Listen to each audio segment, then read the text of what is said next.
नमस्कार. मी भाऊ तोरसेकर. तुम्ही बघत आहात प्रतिपक्ष. मित्रांनो, कधी कधी कशाला अनेकदा काही माणसं स्वतःमध्ये मशगूल असतात. राहुल गांधी आहेत, उद्धव ठाकरे आहेत आणि ज्यांच्या भोवतालची जी माणसं असतात, मग ते संजय राऊत असतील, सुषमा अंधारे असतील किंवा तो पवन खेडा, जे सुप्रिया श्रीनेत यासारखे जे तोंडाळ लोक असतात, हे स्वतःमध्ये इतके मशगूल असतात की त्यांना असं वाटतं की भाषा, कुठलीही भाषा असो, ही आपणच बनवलेली आहे. त्यामुळे आपण समजू त्याप्रमाणे ती भाषा बोलू आणि तो अर्थ लोक समजून घेतील. पण लोक तसे नसतात. खूप लोक तुमच्या बोलण्यावरून, तुमच्या शरीराच्या हालचालीवरून, ज्याला देहबोली म्हणतात, त्याच्यावरून तुमची अवकात ओळखतात, तुमची समज ओळखतात आणि तुम्ही कसे मूर्ख आहात हे त्यांच्या लक्षात येतं. तुम्हाला तुम्ही शहाणे वाटत असता. म्हणजे राहुल गांधी असोत किंवा संजय राऊत, उद्धव ठाकरे वगैरे, यांचा आत्मविश्वास बघा. तुम्हाला कळेल की त्यांना विश्वास असतो की त्यांच्या डोक्यात जे आहे ते शब्द चुकीचे वापरले तरी समोरच्या लोकांना आपोआपच कळलेलं असणार. आता उदाहरणार्थ, राहुल गांधींनी काल जे काय पुण्यामध्ये छात्रों की गुंज म्हणून कार्यक्रम केला, त्याला गर्दी जमली, राहुल गांधी स्वतः खुश होते, त्यांचे चेले चपाटे, त्यांचे चाहते देखील खुश होते की बघा, पूर्ण राहुल गांधींनी जिंकलं. आणि खरंच जिंकलं. राहुल गांधींनी पुण्याचा नवा अर्थ सांगितला. पुणे म्हणजे प्रेम. आणि मला तर बघायचं, मी आता दिल्लीहून जेव्हा जाईन तेव्हा पहिल्यांदा पुण्याला जाणार, मग मुंबईला जाणार आहे. तेव्हा पुण्यात एक दिवस गाडी घेऊन फिरणार आहे की पुणे म्हणजे प्रेम नावाच्या पाट्या कुठे कुठे लागल्या. कारण पुणेकरांना हे पहिल्यांदा कळलं असेल की अरे, आपण म्हणजे प्रेम आहोत. कारण नाहीतर पुणेकरांचा एक चमत्कारिक स्वभाव, विचित्र स्वभाव, म्हणूनच पुणेकर ओळखले जातात. पण आपण म्हणजे प्रेम आहोत हे पुणेकरांना काल पहिल्यांदा कळलं. तर असो, मुद्दा इतकाच की राहुल गांधी किंवा सुषमा अंधारेंसारखी जी माणसं असतात, त्यांना त्यांच्या डोक्यात जे काय आहे तेच सत्य आहे असा भ्रम झालेला असतो. त्यामुळे त्यांनी शब्द कुठचेही वापरले, तिरस्कार म्हणून शब्द वापरला तरी लोक त्याला प्रेम समजतील, आणि प्रेम हा शब्द वापरला तरीही लोक त्याला तिरस्कार समजतील, अशा भूमिकेत ते असतात. आणि त्यामुळे त्यांच्याकडे बघण्याचा हळूहळू करत लोकांचा दृष्टिकोन बदलत जातो. आणि त्यांना कळत नाही लोक अशा चमत्कारिक नजरेने आपल्याला कशाला बघतायत. सुषमा अंधारे या त्यापैकी एक आहेत.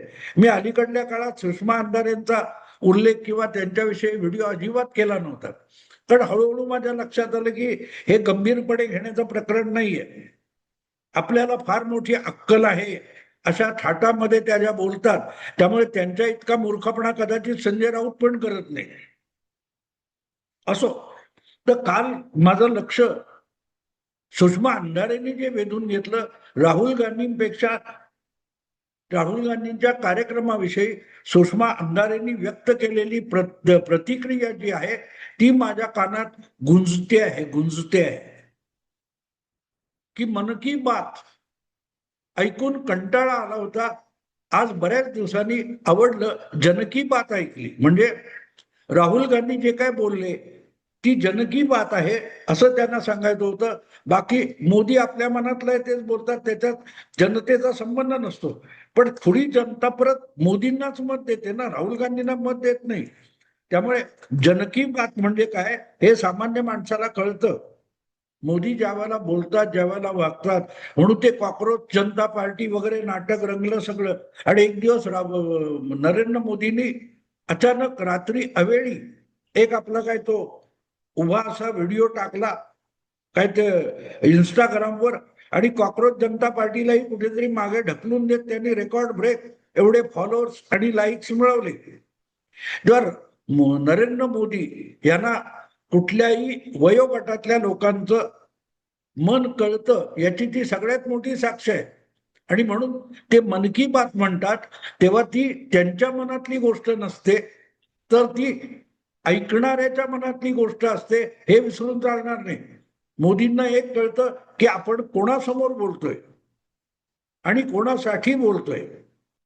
तुम्ही एखाद्या मोठ्या विद्यापीठामध्ये गेला, तिथल्या विद्यार्थी हुशार काय ती गुणपत्रिका वाटण्याचं काम आहे. अशा वेळेला तिथे जाऊन अंगणवाडीतल्या भाषेमध्ये बोललात तर लोक तुम्हाला मूर्खात काढतील, समोर येऊन थोबडीत मारणार नाहीत. याचं कारण तुम्ही सेलिब्रिटी आहात, मंचावर उभे आहात, समोरचा कोणी धावत येऊन तुम्हाला चुप असं म्हणणार नाही.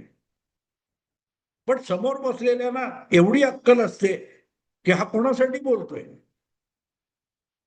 तर त्यामुळे मन की बात ह्याचा अर्थ नरेंद्र मोदी सामान्य जनतेच्या मनातल्या भावना असतात त्या व्यक्त करणारं भाषण करतात, म्हणून त्यांनी त्याला मन की बात असा शब्द दिलेला आहे. पण तो कळण्यासाठी तुम्हाला अक्कल पाहिजे. तुमची अक्कल जर आपल्या डोक्यातलं जे आहे तेही कळत नाही इतकी असेल तर बिचारा सुषमा अंधारे काय करणार? आई बसली, आई बसली, आई बसली म्हणायचं आणि काही दिवसांनी आई बसल्याचा कंटाळा आला म्हणून सुषमाताई उठली आणि पंढरीच्या वारीला जायला निघाली. तर इतका खोळेपणा हा नरेंद्र मोदींना शक्य नाही. आपल्या सुषमा सुषमा अक्कांना शक्य आहे आणि म्हणून त्यांना मन की बातचा कंटाळा आला असं त्यांनी मोठा अगदी टोमणा मारल्यासारखं सांगितलं. अर्थात प्रमुखच जर टोमणे बहादर असेल तर त्याचा प्रवक्ता म्हणून उपनेता म्हणून कामं करणारे आहेत. ते टोमणे आणि ओमणे आणि गोमणे मारतच फिरले तर काही नवल नाही. पण आपण बोलतोय त्यामुळे आपणच उघडे पडतोय एवढं सुद्धा समजण्याची बुद्धी सुषमा अक्कांकडे नाहीये. त्यांनी भले वकील म्हणून, प्रोफेसर म्हणून कुठलेही अलीकडे शब्द लावावेत, पण आपण जे बोलतोय ते गमछा फिरवला असा असा म्हणजे आपण संजय राऊत झालो अशा भ्रमात त्यांनी वावरावं. पण मन की बात ऐकून कंटाळा आला होता, जन की बात ऐकली असं म्हणताना आपण दीर्घकाळ मन की बात ऐकतोय याची कबुली देऊन सुषमा अक्का फसल्या ना.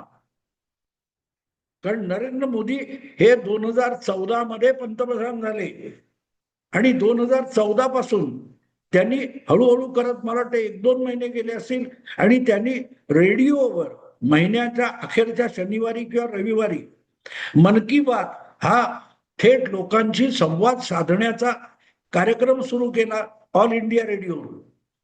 आणि गंमत वाटेल मित्रांनो तुम्हाला, ऑल इंडिया रेडिओची लोकप्रियता मोदींच्या मन की बात या कार्यक्रमामुळे वाढत गेली. ऑल इंडिया रेडिओ हा दूरदर्शन सुरू झाल्यापासून अडगडीत पडलेला होता विषय. पण खेडोपाडी पोहोचणार आणि कुठे असाल तिथे कानाला लावून ट्रान्झिस्टर ऐकू येणार हे साधन जे आहे याचा योग्य उपयोग केला पाहिजे. म्हणून नरेंद्र मोदींनी मन की बात हा संवाद सुरू केला. तसा त्यात नाविन्य काहीच नाहीये. अमेरिकेचे राष्ट्राध्यक्ष गेली कित्येक शतक हा रेडिओचा एक संवाद कार्यक्रम करत असतात. त्याच्यावरूनच नरेंद्र मोदींनी मन की बात हा महिन्यातून एकदा सामान्य जनतेला उद्देशून केलेला कार्यक्रम किंवा संबोधन म्हणून वापरलेलं एक साधन आहे. आणि त्यामध्ये त्यांच्याशी वेगवेगळ्या माध्यमातून संपर्क साधणारे जे लोक आहेत त्यांनी सांगितलेले किस्से, त्याच्या आठवणी किंवा त्यांनी सामान्यातल्या सामान्य माणसाच्या आयुष्यात घडलेल्या घटना किंवा त्यांचे अनुभव किंवा त्याच्या आलेल्या बातम्या याचा सरळ साधा उल्लेख केलेला असतो. किंवा अनेकदा त्यांच्याकडे आपल्या बोलण्याचं रेकॉर्डिंग पाठवणारे जे लोक असतात त्याचा पण मोदीजी आपल्या या मन की बातच्या कार्यक्रमामध्ये समावेश करतात आणि त्यामुळे तो कार्यक्रम प्रचंड लोकप्रिय झालेला आहे. एवढं सातत्य सुषमा अंधारेनं दाखवता येणार आहे का? आई बसली म्हणून हिंदू देवदेवतांची टिंगल करायची आणि मग भक्तिभावाच्या कुठच्या कुठच्या दसरा नवरात्रीचं देवी पुजायला जायचं. इतकं असाधारण पलटी मारून राजकारण करणाऱ्या सुषमा अक्का यांना आपण बोलतोय ते किती कळत नाही की आपल्याला मन की बात ऐकून कंटाळा आला होता असं जेव्हा सांगता तेव्हा 14 वर्ष किंवा 12 वर्ष तुम्ही नरेंद्र मोदींचा हा जो कार्यक्रम आहे मन की बात हा ऐकत होता याची कबुली देत आहे. आणि म्हणून मला धक्का बसला, 2 दिवस गेले ते समजायला पण मन की बात ऐकून कंटाळा आला होता असं ज्या वेळेला तुम्ही सांगता, तेव्हा त्याचा अर्थ साधा सरळ सामान्य माणसापर्यंत पोहोचतो तो असा, की तुम्ही नित्यनेमाने नरेंद्र मोदी जितका वेळ मन की बात नावाचा कार्यक्रम करत होते, तो तुम्ही अगत्याने ऐकत होता याची कबुली देता. आणि राहुल गांधी जन की बात करत असतील तर ती इतके दिवस का केली नव्हती हा प्रश्न पडतो. राहुल गांधी जेव्हा जन की बात करायला जातात तेव्हा आपलीच शोभा करून घेतात, हे सगळ्या जगाला कळलेलं आहे. जातील तिथे तिथे काही ना का असा घोटाळा करतात की तो टिंगलीचा विषय होऊन जातो आणि तो सुषमाताईंना आवडला तर नवल नाही. कारण आपल्या पक्षात प्रमुखांना जर टोमणे मारण्यातच धन्यता वाटत असेल आणि राहुल गांधींची भक्ती करण्यामध्ये मोठेपण वाटत असेल, तर पक्ष प्रमुखावरची निष्ठा दाखवण्यासाठी राहुल गांधींच्या चरणी आपली निष्ठा वाहणं हे सुषमा अक्कांचं कर्तव्य होतं आणि त्यांनी ते करायला काही हरकत नाही. जर उबाठा शिवसेनेची गट्टी ही काँग्रेस पक्षाबरोबर असेल तर आपोआपच काँग्रेस पक्षातला जो सर्वोच्च नेता आहे त्याच्यासमोर लोटांगण घालणं हे उबाठा शिवसेनेच्या निष्ठेसाठी सुषमा अक्कांसाठी हे कर्तव्य बनून जातं आणि त्यामुळे जनकी बात ऐकल्याचं समाधान मिळालं हे त्यांनी सांगणं काहीही गैर नाही. पण ते सांगताना परत शब्दांची मल्लीनाथी करायची म्हणून सुषमा अक्का बोलून गेल्या की मन की बात ऐकून कंटाळा आला होता. मग मन की बात ऐकून तुम्हाला कंटाळा आला तर का आला याचाही खुलासा द्यायला पाहिजे होता. किती वर्ष, कारण नरेंद्र मोदी मन की बात हा कार्यक्रम 2014 पासून करतायत. तुम्ही तो कधीपासून ऐकत होता, किती वेळेला सलग ऐकला, किती वेळेला मधून मधून ऐकला आणि मोदी सतत तेच तेच बोलतात, त्यातला तोच तोचपणा आहे, त्याचा कंटाळा आला, वीट आला म्हणून एकदा मन की बात ऐकायचं बंद झालं होतं हे पण सांगायला पाहिजे ना. तुम्हाला राहुल गांधींची जन की बात आवडली असेल आणि त्याचं कारण मन की बातचा कंटाळा आला होता, तर मन की बात किती वेळा ऐकलं तुम्ही? साधी सरळ गोष्ट आहे. 12 वर्षापेक्षा अधिक काळ नरेंद्र मोदी पंतप्रधान आहेत आणि दर महिन्याच्या अखेरीस ते मन की बात हा कार्यक्रम करतात. याचा अर्थ कमीत कमी मन की बात या कार्यक्रमाचे 150 पेक्षा अधिक एपिसोड होऊन गेलेले आहेत. त्यापैकी किती सुषमा अक्काने ऐकले होते? कंटाळा येण्यापर्यंत कुठले ऐकले होते?